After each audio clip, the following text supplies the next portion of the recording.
Lord Gold. Away they go. Aktum from the outside. Yappy Yo-Yo down on the inside. Rising up is Angel Sky. Prince Dugo. Then comes Strong Friend, Manpower, and Lord Gold. The favorite is the early trailer by about 6 or 7 lengths of the leader.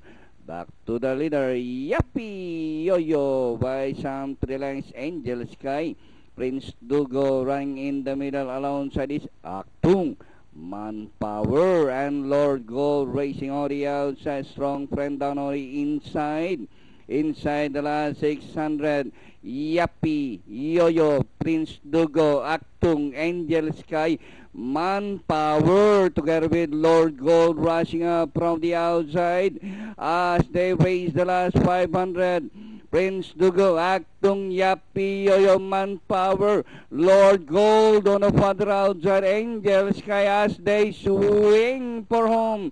Aktung, Lord Gold rushing up, Manpower in the middle. It's now Lord Gold, Manpower, Danori inside, Prince Dugo, Aktung, entering the finish line. Lord Gold racing away now by some 5 lengths, Prince Dugo, Aktung.